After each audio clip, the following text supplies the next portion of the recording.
வணக்கம் மக்களே, இன்னைக்கு ஒரு குட்டி மினி விளாக் பார்க்கலாம். இது வந்து சிவராத்திரி அன்னைக்கு எடுத்தது தான். டைம் ஆயிடுச்சு அப்லோட் பண்ண. இன்னைக்கு வந்து நாங்கள் சிவராத்திரி அன்னைக்கு வந்து நைட்டு வேலையெல்லாம் முடிஞ்சிட்டு பஸ்ஸில் வந்து சுசீந்திரம் கோவிலுக்கு போனோம். எங்கள் ஊரில் உள்ள சுசீந்திரம் கோவில் ரொம்ப ஃபேமஸ், தானுமாலயம் டெம்பிள்னு சொல்லுவாங்க. அந்த கோவிலுக்கு போயிருந்தோம். அந்த கோவிலில் தான் வருஷம் வருஷம் சிவராத்திரி முடிக்கிறது. அப்புறமா வில்வ இலை வாங்கியாச்சு பூ கடையில் போய். அதுக்கப்புறமா ஒரு பன்னீர் பாட்டில். அதுக்கப்புறம் ஏதோ வாங்கணும்னு நினச்சோம். அதுக்கப்புறம் சரி போதும் அப்படின்னு சொல்லிட்டு, ஏன்னா ஒவ்வொரு வருஷமும் ஒன்று ஒன்று வாங்கி கொடுப்போம். பால், தயிர், இந்த மாதிரி அபிஷேகத்துக்கு இந்த மாதிரி வாங்கி கொடுப்போம். அதுக்கப்புறமா பாதி தூரம் போனதுக்கப்புறமா ஞாபகம் வருது, ஐயோ நம்ம இந்த தடவை வந்து திருநீர் வாங்கணும்னு நினச்சோமே அப்படின்னு. அதுக்கப்புறமா திரும்ப வந்து கடையில் மறுபடியும் வந்து திருநீர் பாக்கெட் வந்து கேட்டிருந்தோம். 10 ரூபாய்க்குள்ளது இருந்தது, 40 ரூபாய்க்குள்ள இருந்தது. நாங்கள் கொஞ்சம் பெரிய பாக்கெட் கேட்டிருந்தோம். அதுக்கப்புறமா அதை வாங்கி சிவபெருமானுக்கு அபிஷேகத்துக்கு வாங்கியாச்சு. இந்த 3ஐயும் வாங்கிட்டு இந்த வருஷம் போயிருந்தோம்.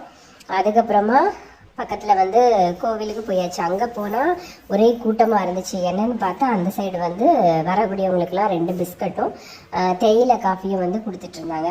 அதுக்கப்புறம் அதையும் வாங்கி சப்பல் கூட கலத்துறதுக்கு முன்னாடி அதை வாங்கி வந்து குடிச்சாச்சு. அதுக்கப்புறமா இந்த ஆல்ஃபன் லிபி சாக்லேட்டு இந்த மாதிரிலாம் கூட கொடுத்துட்டு இருந்தாங்க. நாங்கள் இந்த 2 இப்போதைக்கு வாங்கினோம், ஏன்னா கோவிலுக்குள்ளே கூட இன்னும் போகலை. அதுக்கப்புறமா சப்பல் கலத்தி போட்ட இடத்துல வந்து கொண்டு அதை வச்சுட்டு அதுக்கப்புறமா டோக்கன் எடுத்து சப்பல் போட்டாச்சு. அங்கேயும் போட்டால் கலைஞ்சிரும்ல, அதனால் இந்த மாதிரி பாக்ஸில் போட்டோம். அதுக்கப்புறமா அந்த காஃபியும் குடிச்சிட்டு அதுக்கப்புறமா கோவிலுக்குள்ளே வந்து உள்ளே போனோம். கோவிலுக்குள்ளே போனால் விளாகெல்லாம் எடுக்க முடியாது, எதுவுமே ஷூட் பண்ண முடியாது. ஆனால் இந்த வருஷம் வந்து கூட்டம் கொஞ்சம் கம்மி தான். அதுக்கப்புறமா வந்து வெளியில் நின்று ஒரு குட்டியாட்டு எடுத்துட்டு எப்படி லைட் செட்டிங்ஸ்லாம் எப்படி இருக்குன்னு பார்த்துட்டு ரொம்பவே அழகாக இருந்துச்சு. ஆனால் இந்த வருஷம் தான் இப்படி இந்த அளவு லைட்டு போட்டிருந்தாங்க. அதுக்கப்புறமா கோலம்லாம் போட்டிருப்பாங்க வெளியில். இந்த தடவை கோலமும் வந்து அழிஞ்சு போய் தான் இருந்துச்சு. கலர்பொடியெலாம் போட்டு ரொம்பவே அழகாக இருக்கு. ஆனால் உள்ள கோயிலுக்குள்ளே போட்டிருந்தாங்க.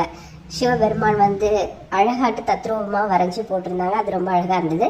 அப்புறமா எப்பவும் போலதான் வடை, பஜ்ஜி, சுண்டல், அப்புறம் சோளம், பானிபூரி இதெல்லாம் இல்லாமல் உண்டா எல்லா இடத்துலையும் வந்து குழந்தைங்கள கூட்டிகிட்டு வந்தனால எல்லாமே இருந்துச்சு. அதுக்கப்புறமா நாங்கள் 4 ஜாம பூஜை வந்து பார்க்குறதுக்கு அப்பப்போ அந்தந்த டைம் போயிட்டு, அப்புறம் கொஞ்சம் ஃப்ரீ டைமில் வெளியில் வந்து நாட்டியாஞ்சலி போட்டிருந்தாங்க. அதையும் வந்து நாங்கள் பார்த்தோம்.